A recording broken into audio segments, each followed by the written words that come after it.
Great. Well, welcome everyone. This is JP University and I'm Kerrie Davis Howell. I'm a senior sales coordinator that lives in Casa Grande, and I'm super excited for this evening because I'm going to be sharing with you some tidbits that I've learned along the way that's helped me in my business and helped me actually in my own personal life. And so how many of you, raise your hands if you have ever heard of priority management or time blocking? Anybody? There's a few people. Okay. Well, let me share my screen. Let me see if I can get this going. Okay. Can you see that? Yes. Yeah? Okay, perfect. I'm going to move this little guy out of the way, maybe. Hold on a second. Okay. So tonight we're going to be talking about the power of priority management. And, you know, you can, whoops, let's see if I can, oh, there we go. So priority management, you can call it all kinds of things. You can call it, you know, life management, you can call it time blocking. That's really all the same. But what it does is it helps you to stick to your priorities instead of giving in to the priorities or the mandates of others or other situations. You know how life happens and it just kind of tumbles. And what it does help you with is it helps you to propel yourself forward with your business while intentionally giving time to yourself and your priorities. And let me see if I can mute everybody. Hold on a second. Mute all. I'm going to have to unmute. Okay. And so let me see. There we go. Okay. So what we're going to talk about this evening, hopefully, is going to help you get a little bit more focus in your business, and you're going to be able to focus in on your personal time and obligations as well. So let me see if this will work. Okay. So step one. First of all, you need to identify what you need to work on. So sometimes we just say, well, I'm going to block some time off and I'm going to call it working. I want you to really get intentional with what you're trying to identify. Like, do you want more customers?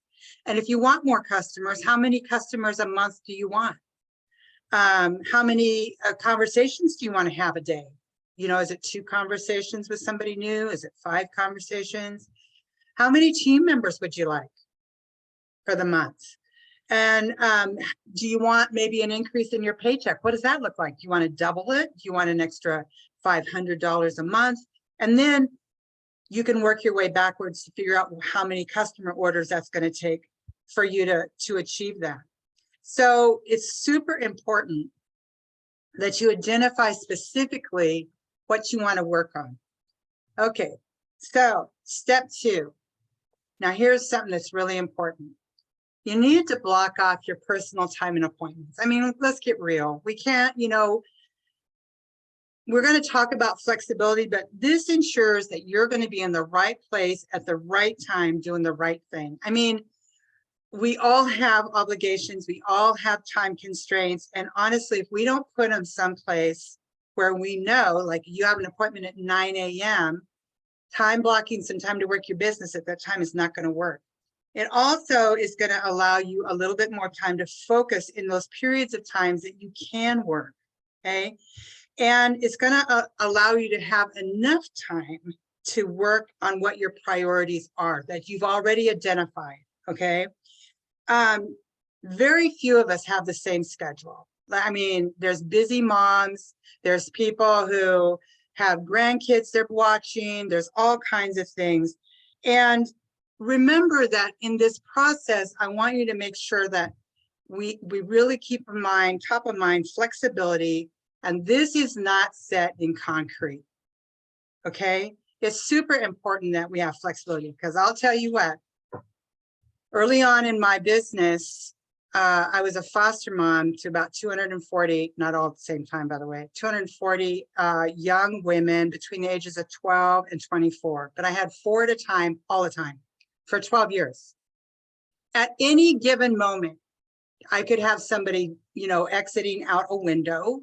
I've done presentations where I've had the police drive up. I mean, there's things that happen, right?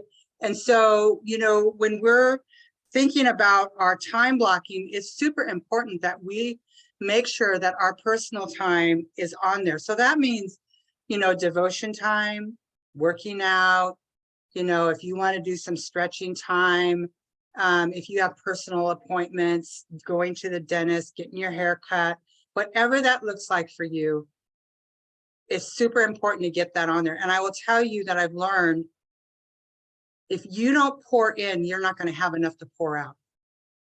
So it is super important for you to go ahead and make time for yourself, okay? So that is super important. Okay, so let's go to step 3. Step 3 is to really look at your most productive time. And all of us are going to be different. Remember, we have different schedules, different things that are pulling on us. And whether or not you call them your like golden hours, or I can remember Chris always telling me Saturday mornings is the golden hour, and it is true. Everybody's home. They don't have to be rushing around for dinner. They're not having to do homework. It is a very special time, that Saturday morning period of time. So whether it's a peak productive period, like maybe you have more energy, maybe you have more concentration in the morning, but maybe you have a little bit more in the evening. It kind of depends on you. But whatever that time is, you can't waste that time. So I'm always telling people, like, you know, reach out on your business in stolen moments. So if you say, well, I want to work you know, an hour a day. Well, it doesn't have to be a whole hour at the same time. You could do 15 minutes here, 15 minutes there, a half hour there. You can break it up. Okay, so it's super important to just take a look at what that is for you. And you have to be honest with yourself. You have to be consistent. And what I would do is record your activities for a little while just to see what you do. So let's just say you want to do 4 phone calls, okay? But let's just, if you have 4 phone calls and you worked at it for 3 hours, then there's a problem. So then you have to look at it. So really be honest and consistent, be as meticulous as you can with, you know, your note taking. You don't have, this doesn't have to be perfect, but just write down like the specific thing, like I got a hold of 3 people and talked to them about the business, sent them videos or whatever it looks like for you. And then don't just focus on your work day. I mean, you need to have some time with family, you know, commuting.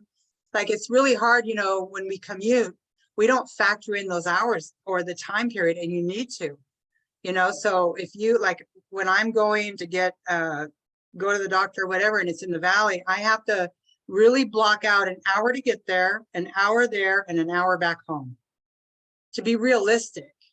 So you've got to be realistic with it. And then, you know, leave some room. Like if you're trying to reach out to 10 people and you want to do it in 30 minutes, that might not be realistic. You might need a little bit more time because somebody might want to be on the phone with you for a while. So try to be as realistic as you can, okay? So how's this? Hope this is going good for you guys, taking some notes. So here's step 4. Schedule your big rocks. And the big rocks for us are team meetings, events, conference, regionals. Those are your big rocks. And here's the thing. If you get busy and you don't set a reminder, at least it is for me, you're going to blow right past team calls. So I have it on my phone, a little alarm goes off 10 minutes prior, like, ding, it's the heat team call. You know, put it on your phone. So, and it has to be in your calendar. Like you put it down on your calendar. So make sure that the JP University call is on your calendar, the Tuesday night call and the Healthy Living Affiliates call. And then, you know, all the flyers get posted to turn up the heat, and the heat team, they're also on boards, there's Voxer groups, there's so many places that you can get that. But here's one of the things that I'll always remember, somebody told me one time, is schedule big rocks, don't sort gravel. Okay, so what that means is that the big rocks are your main priorities or your longer term goals. This gravel is like things that you get busy with, but it's not getting you to that goal of, let's say, contacting 3 customers. You get sidetracked. And remember that little exercise, I'm sure all of us have seen it, where you put the jar and you put the big rocks in, and then you put the little pebbles in. And the little pebbles are really your day-to-day responsibilities. Maybe it's reaching out to customers or some short-term goals or whatever. And then you put the sand, and those are the minor tasks that are not really all that important. I mean, I know I've caught myself, you know, you start with Facebook and all of a sudden you get sucked into the Facebook hole, or you go to your email and you think, oh, I got 300 emails, I got to clean this up. Well, maybe that's not the time to clean it up. Maybe that's a nighttime thing where you're just mindlessly cleaning it up. So the sand is really all those minor things. And the water is really the distractions.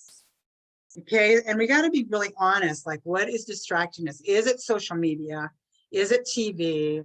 Is it whatever it is? I could say it's my puppy right now. So, you know, it's super important to just be really honest and aware of what's going on in your life, and make sure that these are not only on your calendar, but you set an alarm, because even I'm sure Patty can agree with me, even people who have been around for a while, we get busy, you know, and we plan on being there, but we look up and it's like, oh my gosh, the call just started, you know, it happens. So set an alarm or some way that can remind you to get on these calls, so that somebody doesn't have to text you and go, hey, we're on. So super important to do that. Okay. Step 5. I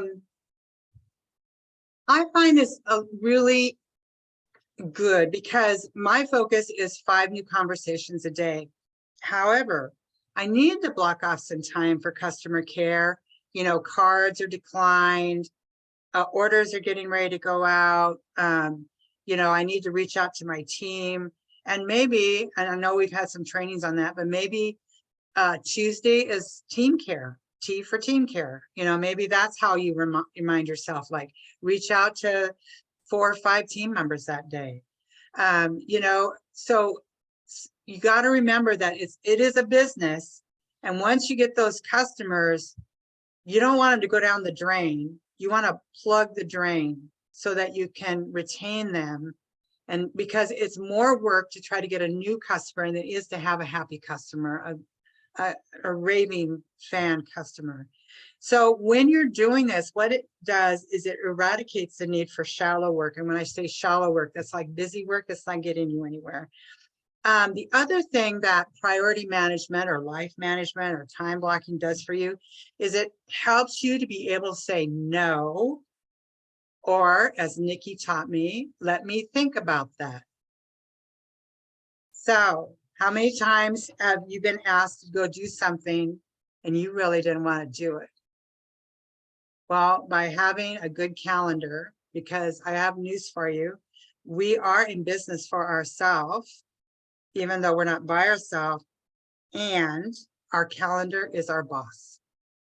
That is who we report to, is our calendar. Okay, so the other thing is that, you know, when you're first starting this, you might not do so well at estimating how long a task is really going to take you. So, because most of us are a little bit overly optimistic, I think, in how quickly we can get something done. So don't beat yourself up like when you think, oh, I only blocked off 20 minutes and it took me an hour. Like, give yourself some leeway. Okay. All right. How are you guys hanging in there? How are we doing on time? Good. Because I want to leave some time a little bit for questions. So the last step really is that you need to take breaks. You need to stay flexible, because this woman right here, there are many days that I felt like her.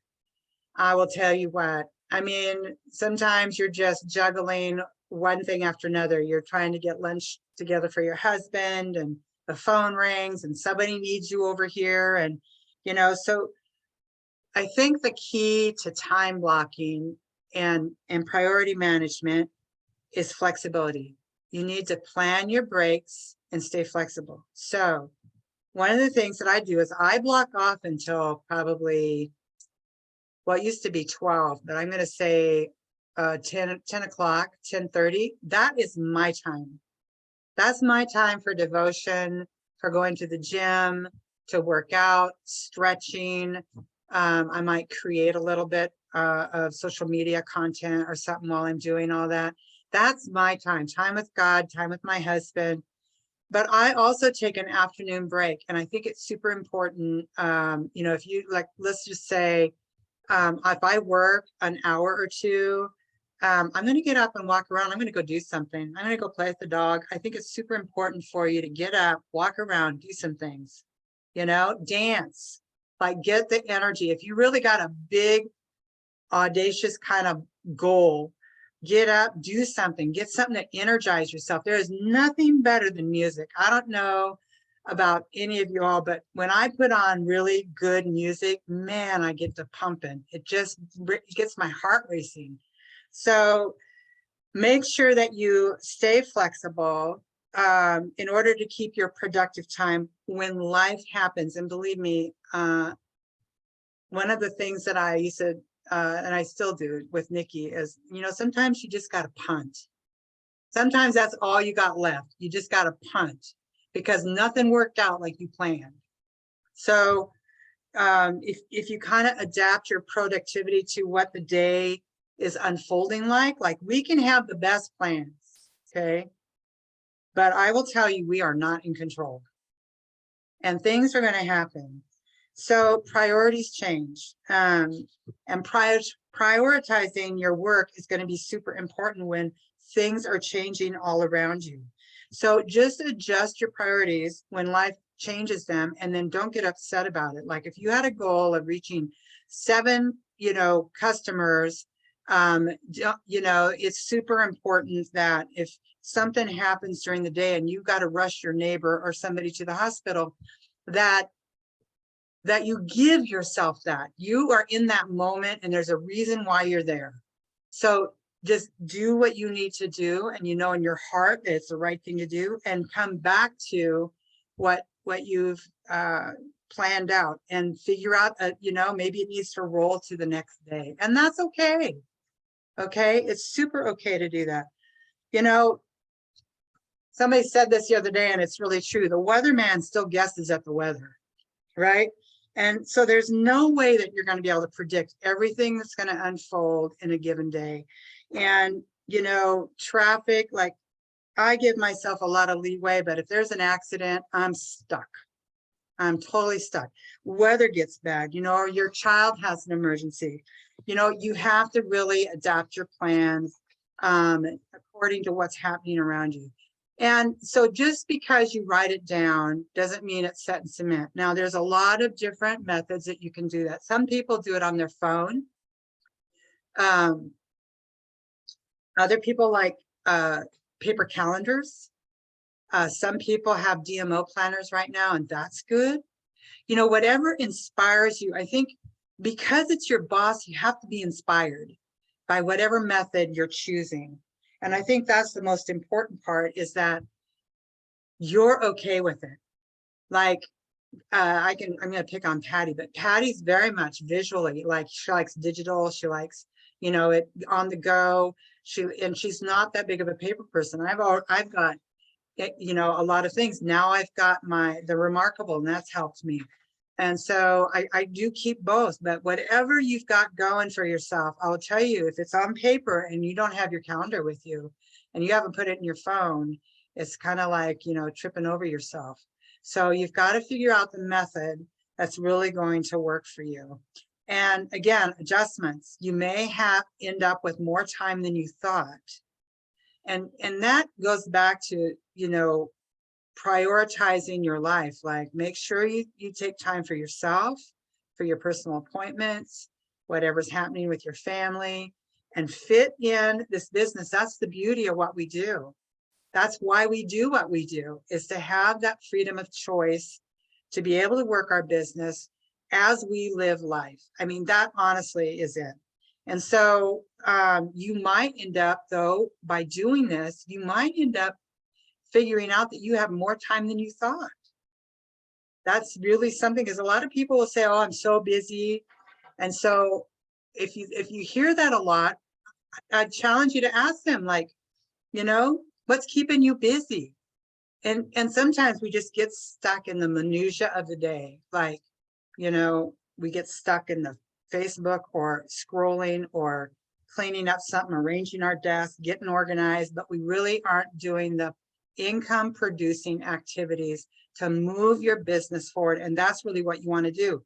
So most importantly, I think, just remember, someone might need your help today and you need to be present. That's my word. Just be present, you know, have some presence in somebody's life, because that's far more important. And somebody might just want you to just listen to them. So if you take a little bit longer with somebody, that's okay too. So I'm going to stop the share. Oh, wait a minute. I have a quote, I think. Hold on a second. Oh no, look at the methods. So I just showed you this a little bit. Some people color code. Some people, you know, personal things are all one color and business is another. And then here's our quote. Your future is created by what you do today, not what you do tomorrow. You got to do it today. So now I'll stop my share and just open it up. Does anybody have any questions? Or Kerrie, I want to say that was just phenomenal training. And I'm so glad you touched on high payoff activity. That's what's HPI, high payoff activity. And I just had to share that Nikki kind of challenged me, because, you know, I could say that Kerrie and I probably are some of the most focused in the business of a lot of people I know. And so Nikki challenged me to write down, like, every half-hour increment when I'm doing high payoff activity. And I was surprised. If I got 3 hours a day, that was kind of my max, because I was thinking I was putting a lot more. And so, Kerrie, do you want to cover what high payoff activity might be? You know, when you're in high activity, payoff activity, really you're having those conversations. You know, that's really what it comes down to. You know, if we want more orders, guess what? We need to have more conversations. If you want more partners, you got to have more conversations. I mean, honestly, high payoff activity isn't me creating social media. It's contacting somebody in social media and sending them something, you know, having a conversation to build that relationship. That's, you know, you're not going to see sometimes those seeds that are planted. You're not going to see it for a while, but they're planted, and you can continue to have those conversations, and then the door is going to open. You know, I just had somebody reach out to me today that I've literally been talking to, I'm going to say at least 3 years. And I made a post, caught her attention, and I have a call scheduled tomorrow to talk to her about the business and a tarot garden. So, you know, I guess don't set your expectations. You're going to have a conversation and then it's going to pay off on something. But those high payoff activities are going to be conversations. I don't know any way you can get around it. You can organize your desk. You can get stuck in Facebook. But if you're not conversing with people, you're not building it. So I know Chris used to say we had 3 things to build our business. Kerrie, what was the first one? Conversations. What's the second one? Conversations. What's the third one? Conversations. There you go. So it's talk to people, talk to people, talk to people. That's really, right. That's what we do. It's true. I mean, that's what we do. We get paid to talk to people, right? And it's interesting because what you do today, you're going to see about 90 days down the road, 60 to 90 days down the road. Sometimes it happens right away. I'm not going to say it's always that way, but usually if you're planting seeds, 60 to 90 days after your activity, you're going to start seeing the results of that activity, you know? And don't give up on that Saturday. You know, sometimes Saturdays roll around and you think, oh no, I just don't want to do it. But Spend 2 hours on a Saturday morning. People are home, they're relaxed. Chris used to call it the golden hour. And it is a golden hour because people are more willing to talk to you. Yeah. Kerrie, it looks like somebody has their hand up. Oh, yeah, it's on an iPhone. I don't know who that is. Go ahead. Oh, there you are, Noreen. Oh, you're muted. Can you unmute? I don't know if I can unmute you. Hold on a second. Noreen.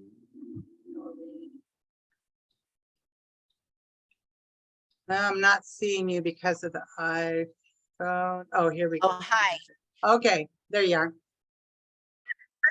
Okay, because we're in an area that's kind of got bad connection. But my husband and I have a booth at Tuacahn that we go to.